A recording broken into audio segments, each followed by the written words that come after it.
Assalamualaikum warahmatullahi wabarakatuh.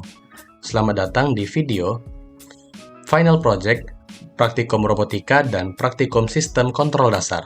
Proyek ini merupakan hasil kerjasama tim kami yang terdiri dari Torik Putra Beligan, Fajari Anino Vitasari, Muhammad Haris Noval, dan Muhammad Adib Elvito. Kami berasal dari Program Studi D4 Teknologi Rekayasa Instrumentasi dan Kontrol Sekolah Vokasi Universitas Gadjah Mada. Dalam proyek ini, kami merancang dan mengimplementasikan sistem robotika berbasis pengendali PID untuk sebuah jenis robot yang nantinya bisa menggunakan line follower dan line mesh, seperti yang telah saya tampilkan sebelumnya. Sebelum kita masuk pada pembahasan lebih lanjut, saya akan menampilkan terlebih dahulu garis besar dari pembahasan kita kali ini.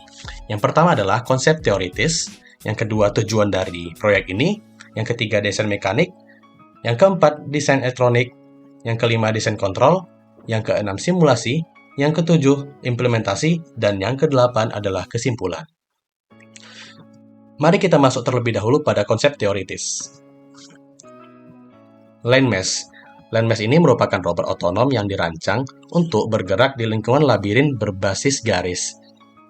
Dalam lintasan seperti ini terdapat berbagai percabangan, belokan, hingga ujung buntu, sehingga robot harus memiliki kemampuan untuk menentukan arah secara otonom. Sistem ini menggunakan array sensor di bagian bawah robot untuk mendeteksi jalur dan percabangan garis. Untuk menentukan arah gerak, algoritma sederhana seperti left hand rule atau right hand rule diterapkan di mana robot secara konsisten memilih belokan kiri atau kanan saat menghadapi simpang. Dengan bantuan logika ini, robot mampu menyusuri seluruh jalur labirin hingga menemukan jalan keluar. Agar navigasi tetap halus dan presisi, sistem kontrol PID digunakan untuk mengatur kecepatan motor berdasarkan posisi garis yang terdeteksi. Selanjutnya, line follower. Line follower ini merupakan sistem robot otonom yang dirancang untuk mengikuti satu garis jalur dari titik awal menuju tujuan. Berbeda dengan line mesh, jalur pada line follower cenderung sederhana tanpa percabangan rumit. Deteksi jalur dilakukan menggunakan sensor cahaya atau inframerah yang diposisikan sejajar dengan lebar garis. Saat robot menyimpang dari garis, sistem kontrol segera merespons untuk mengoreksi arah gerak. Dalam hal ini, pengendali PID sangat berperan dalam menjaga kestabilan dan kelancaran gerakan robot, sehingga robot dapat mengikuti lintasan secara konsisten, bahkan pada bagian jalur yang melengkung atau bergelombang. Tadi saya banyak menyinggung mengenai PID controller. Di sini saya akan menjelaskan apa itu PID controller. Nah, di sini PID controller atau Proportional Integral Derivative Controller itu merupakan salah satu metode controller yang paling banyak digunakan dalam sistem kendali otomatis, termasuk pada sistem robotika. Pada robot line follower dan line mesh, PID digunakan untuk menjaga posisi robot tetap mengikuti jalur dengan baik, serta menstabilkan kecepatan geraknya. Komponen pertama, KP atau proporsional, merespons besar penyimpangan posisi robot terhadap garis. Semakin besar error, maka semakin besar koreksi yang diberikan. Komponen kedua, yaitu KI atau integral, menghitung akumulasi error dari waktu ke waktu untuk memperbaiki kesalahan kecil yang berlangsung lama. Dan komponen ketiga, yaitu KD atau derivatif, melihat tren perubahan error untuk mengantisipasi arah gerakan yang tidak diinginkan. Dengan menyusun ketiga komponen ini secara seimbang, PID dapat menghasilkan pergerakan robot yang halus, stabil, dan responsif terhadap perubahan arah. Selanjutnya, kita akan masuk pada tujuan dari proyek kita kali ini. Proyek ini memiliki 4 tujuan utama yang saling mendukung dalam pengembangan sistem robotik berbasis kendali PID. Tujuan pertama adalah merancang sistem kontrol PID untuk robot line follower dan line mesh dengan akurasi posisi kurang dari 2 cm, yang dimana hal ini penting banget nih agar robot dapat mengikuti lintasan secara presisi dan tidak keluar jalur.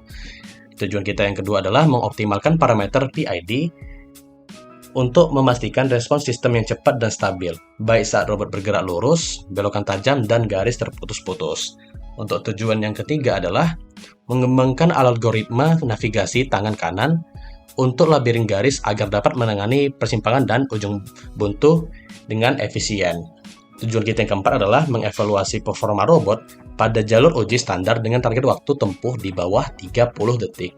Dan tujuan kita yang terakhir adalah menyediakan platform Arduino, pembelajaran berbasis Arduino yang terjangkau dan terrekomendasi dengan baik, sehingga proyek ini dapat direplikasi untuk keperluan pendidikan sistem kontrol di lingkungan akademik. Baik, selanjutnya kita akan masuk pada desain mekanik dari hasil pembuatan robot yang telah kami buat. Di sini dapat dilihat pada slide ini, dari sisi mekanik robot dirancang dengan struktur yang ringkas namun kokoh. Sasis dibuat dari bahan akrilik berukuran 18 x 13 x 6 cm yang cukup ringan untuk menjaga kecepatan sekaligus cukup kuat untuk menopang seluruh komponen elektronik.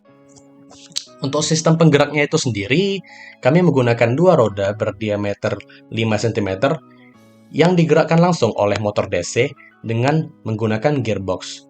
Kombinasi ini memberikan traksi yang cukup baik untuk bergerak lurus maupun berbelok. Di bagian depan robot, terdapat ball caster berdiameter 1 cm yang berfungsi sebagai penyeimbang serta membantu mengurangi gesekan saat navigasi.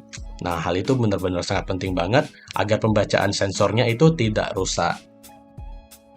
Selain itu, sistem sensor ditempatkan secara strategis, yang dimana di sini terdapat 8 buah sensor fotodioda yang disusun sejajar di bagian bawah sasis dengan jarak sesuai lebar garis lintasan, yaitu 2 cm. Penempatan ini sangat penting dan memastikan deteksi garis lebih akurat dan responsif terhadap perubahan arah. Selanjutnya dapat kita lihat hasil aktual dari desain mekanik yang telah kami buat, yang dimana di sini dapat dilihat pada tampak bawah ini merupakan sasis utama yang tadinya saya sebut merupakan ukuran dari 18 dikali 13 dikali 6 cm. Selanjutnya di tampak atas ini dapat dilihat ini merupakan PCB untuk menopang maksud saya ini merupakan akrilik untuk menopang PCB microcontroller. Dan dapat dilihat pada tampak samping ini, di sini terdapat desain mekanik untuk 8 sensor fotodioda. Selanjutnya mari kita masuk pada desain elektronik. Pada desain elektronik sendiri, kami membagi semua sistem elektronika itu menjadi 3 buah, yaitu PCB sensor, PCB hybrid, dan PCB Arduino. Yang dimana pada PCB sensor terdapat 8 sensor fotodioda dan 8 LED super bright sebagai pemancar cahaya. Resistor 10K digunakan untuk sensitivitas sinyal sensor, sedangkan resistor 330 ohm digunakan untuk mengatur arus LED. Sinyal sensor ini diatur untuk multiplexer 74HC4051 agar data dari 8 sensor dapat diproses secara efisien. Di sini terdapat 8 buah sensor, di mana kami menyebutnya dari paling kiri ini merupakan sensor 0, 1, 2, hingga paling kanan itu merupakan sensor 7. Selanjutnya, untuk penggerak motor, digunakan rangkaian hybrid dengan MOSFET IRLB 3034 sebagai N-channel dan IRF 9540 sebagai P-channel. Pemilihan MOSFET ini didasarkan pada efisiensi tinggi dan kemampuan menangani arus yang sangat besar. Rangkaian ini juga dilengkapi optocoupler PC817 untuk mengisolasi sinyal kontrol dan Arduino serta regulator LM2596S untuk konversi tegangan 12 volt ke 5 volt untuk menyuplai tegangan ke Arduino Nano. Sedangkan untuk unit kendali utama, kami menggunakan Arduino Nano yang dilengkapi dengan layar OLED dan push button sebagai antarmuka pengguna. Arduino ini menangani akuisisi data sensor, kalkulasi kontrol PID, serta mengatur logika navigasi berdasarkan algoritma yang telah ditentukan. Selanjutnya, kita akan masuk pada desain kontrol dari robot yang telah kami buat. Nah, di sini untuk mengendalikan gerakan robot secara presisi, kami menerapkan desain kontrol berbasis PID. Langkah awal dalam sistem kontrol ini adalah melakukan identifikasi sistem untuk memperoleh model fungsi transfer dari motor DC. Identifikasi dilakukan dengan cara memperoleh data eksperimen berupa nilai PWM yang diberikan ke motor kanan dan kiri, serta error posisi robot terhadap garis lintasan. Nah, dengan data input dan output tersebut, dilakukan pemodelan sistem yang mencerminkan respons dinamis dari robot terhadap kendali PWM. Berdasarkan data ini, berikut merupakan model fungsi transfer system yang selanjutnya akan dirancang untuk merancang pengendali PID. Nah, di sini ini merupakan gambar yang menampilkan grafik step response ketika sebelum menggunakan pengendali PID dan setelah menggunakan pengendali PID. Pada gambar pertama, terlihat bahwa sistem tanpa kendali tidak memberikan respons terhadap input step. Output tetap berada di angka 0 sepanjang waktu. Ini menunjukkan bahwa sistem tidak mampu bergerak dan menyesuaikan diri terhadap perubahan sinyal masukan. Sebaliknya, pada gambar kedua, setelah kita menerapkan kontrol PID dengan parameter KP sama dengan 1, KI sama dengan 0,0001, dan KD sama dengan 0,01, sistem menunjukkan respons yang jauh lebih baik. Output naik dengan cepat menuju nilai 1 dan langsung stabil tanpa overshoot atau osilasi berlebihan. Artinya, kendali PID berhasil meningkatkan performa sistem dalam mencapai titik target dengan respons cepat, stabil, dan akurat. Dengan perbandingan ini, kita bisa melihat pentingnya pengendali PID dalam sistem kendali umpan balik, khususnya untuk aplikasi seperti pengendalian error posisi pada robot line follower. Selanjutnya, kita akan masuk pada simulasi. Simulasi yang kami lakukan ini menggunakan software bernama Webots yang merupakan software open source yang dapat dicari pada laman internet. Nah, tentunya sebelum sistem diterapkan secara nyata, dilakukan simulasi untuk menguji validasi desain dan kinerja algoritma kontrol yang telah dirancang. Simulasi dilakukan pada dua skenario utama, yaitu robot line follower dan robot line maze. Lingkungan simulasi dirancang menyerupai labirin garis hitam di atas permukaan putih, dengan berbagai cabang, belokan, serta jalur putus-putus. Dalam simulasi ini, sistem dibagi ke dalam beberapa subsistem utama. Subsistem sensor terdiri dari array fotodioda dan multiplexer 74HC4051 bertugas membaca posisi garis. Selanjutnya, subsistem kontrol, yaitu microcontroller Arduino Nano yang mengolah data sensor, menjalankan algoritma PID, serta menentukan arah navigasi. Selanjutnya, subsistem aktuator berupa driver motor hybrid dan dua motor DC. Subsistem mekanis mencakup sasis roda dan ball caster sebagai struktur fisik robot. Dan yang terakhir merupakan ada subsistem antarmuka pengguna berupa tombol dan layar OLED untuk mengatur preferensi navigasi, memantau status sistem. Baik, selanjutnya kita akan masuk pada implementasi, yang merupakan hasil aktual dan sesungguhnya dari hasil rancangan yang telah kami buat sebelumnya. Di sini dapat dilihat terdapat diagram blok yang digunakan untuk memahami alur kerja keseluruhan sistem. Di sini tentunya dapat lihat terdapat beberapa subsistem utama seperti yang saya jelaskan pada bagian simulasi tadi, yang dimana proses dimulai dari lingkungan labirin garis yang diamati oleh subsistem sensor. Sensor ini membaca posisi garis relatif terhadap robot dan mengirimkan data tersebut ke subsistem kontrol. Dalam subsistem kontrol, Arduino Nano memproses data tersebut untuk menghitung error posisi, menerapkan algoritma PID, dan menentukan arah gerak berdasarkan kondisi jalur, apakah lurus, berbelok, atau berada di persimpangan. Hasil perhitungan ini berupa sinyal PWM yang dikirim ke subsistem aktuator, yaitu rangkaian hybrid dan motor DC. Aktuator akan menggerakkan subsistem mekanis yakni struktur fisik robot yang berpindah posisi sesuai kontrol yang diberikan. Pergerakan ini kemudian kembali dideteksi oleh subsistem sensor, membentuk loop umpan balik tertutup. Dengan umpan balik ini, sistem dapat menyesuaikan gerakan secara real-time terhadap perubahan jalur. Selain itu, subsistem antarmuka pengguna yang terdiri dari tombol dan layar OLED memungkinkan pengguna untuk memilih algoritma navigasi, melakukan kalibrasi sensor, atau memantau status sistem selama robot beroperasi. Nah, tentunya langkah awal dari implementasi ini adalah melakukan penyetelan parameter PID secara manual melalui program Arduino, yang dimana nilai KP, KI, dan KD disesuaikan berdasarkan hasil uji lapangan agar respon gerak robot tetap stabil dan tidak overshoot.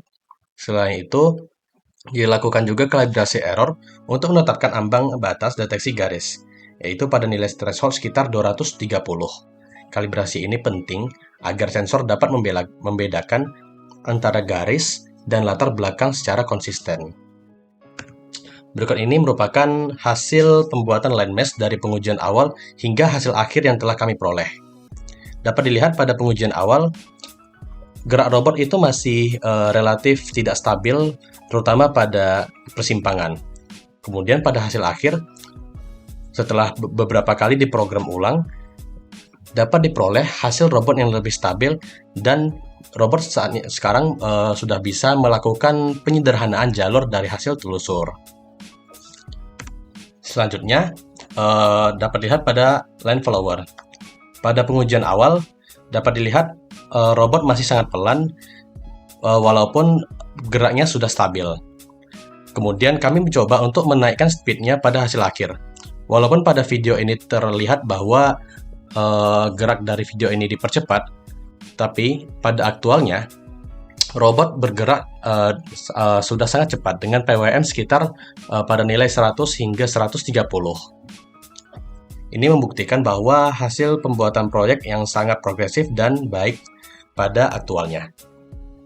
Nah, di sini pertanyaannya, bagaimana cara kami merancang robot line mesh, yang dimana apa saja sih algoritma dan rumus yang kami gunakan? Nah, di sini salah satu komponen utama yang paling penting pada navigasi line mesh itu pada sistem ini yaitu menerapkan algoritma navigasi berbasis PID dengan integrasi strategi right hand rule atau left hand rule yang digunakan untuk mengambil keputusan di percabangan.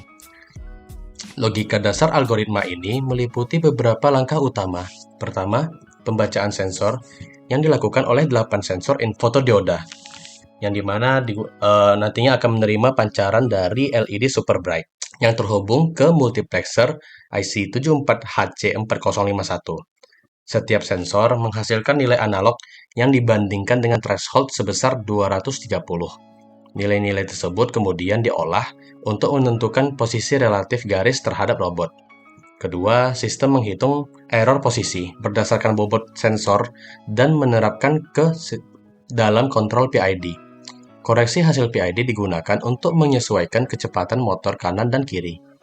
Ketiga, ketika robot mendeteksi persimpangan, baik belok kiri, kanan maupun lurus, robot akan memilih arah berdasarkan preferensi navigasi yang telah dipilih.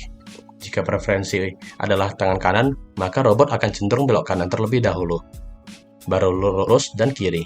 Jika tidak ada jalur, maka robot akan melakukan putar balik. Keempat, apabila garis hilang dari semua sensor, robot akan melakukan manuver pencarian selama batas waktu tertentu, yang disebut search timeout, yaitu sekitar 2 detik. Terakhir, setiap gerakan yang dilakukan dicatat dalam sebuah struktur data bernama path history dengan kode S untuk lurus, L untuk kiri, dan R untuk kanan, dan U untuk putar balik. Setelah robot menemukan tujuan atau titik akhir, sistem ini melakukan penyederhanaan jalur berdasarkan pola tertentu. Nah, berikut merupakan aturan pergantian string untuk menyederhanakan path history. Di sini terdapat prefer right, ini mana SUR, RUR, dan RUL. Dan prefer left yaitu SUL, LUL, dan LUR.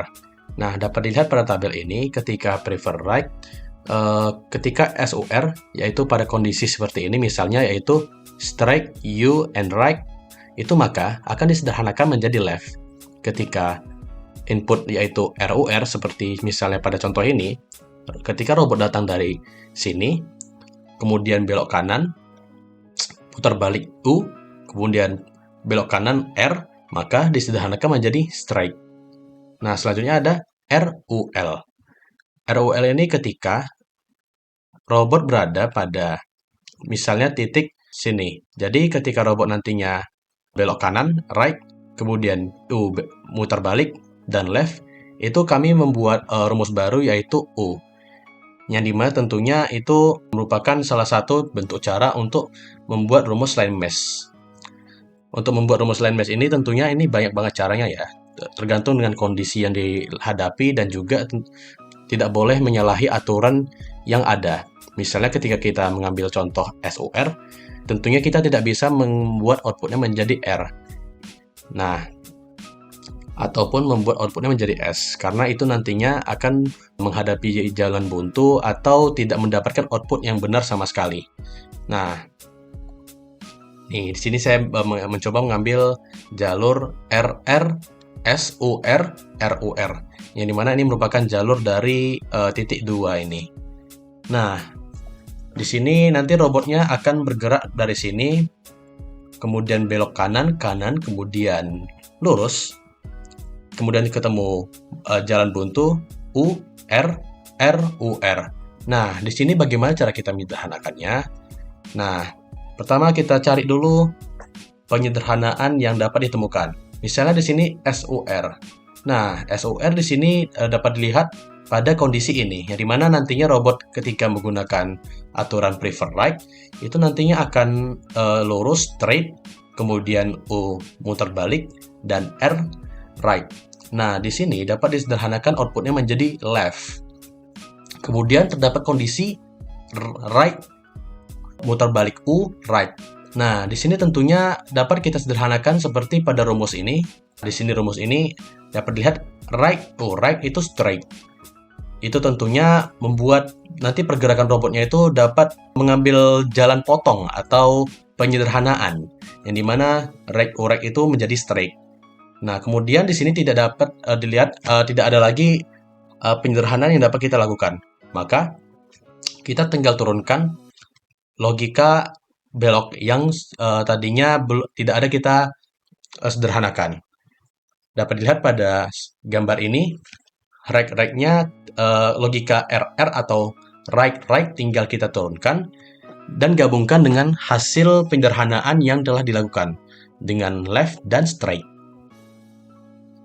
Untuk programnya dapat diakses pada link yang tertampil pada slide ini. Untuk kesimpulannya adalah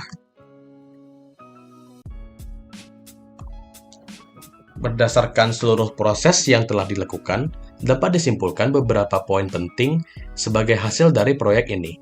Pertama, sistem kontrol PID untuk robot line follower dan line mesh telah berhasil dirancang dan diimplementasikan. Sistem ini mampu menjaga akurasi navigasi dengan deviasi posisi kurang dari 2 cm. Kemudian yang kedua, parameter PID telah dioptimalkan melalui tuning manual sehingga robot menunjukkan respons gerakan yang cepat dan stabil, baik pada lintasan lurus, belokan tajam, maupun garis putus-putus. Kesimpulan yang ketiga, algoritma navigasi berbasis tangan kanan dan kiri terbukti efektif dalam menangani berbagai bentuk labirin, termasuk persimpangan kompleks dan ujung buntu.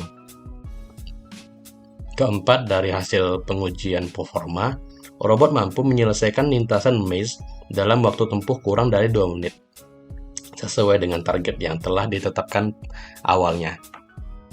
Dan terakhir, proyek ini telah menghasilkan platform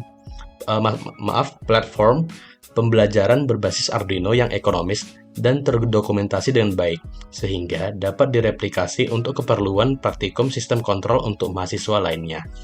Terima kasih sudah menyaksikan video ini hingga akhir. Semoga materi yang kami sampaikan bermanfaat dan dapat memberikan wawasan baru. Kami juga ingin mengucapkan terima kasih kepada Pak Fahmizal dan Bu Atika yang telah memberikan tugas ini, karena melalui tugas ini kami dapat menambah ilmu dan pemahaman kami khususnya pada bidang kontrol dan kendali PID.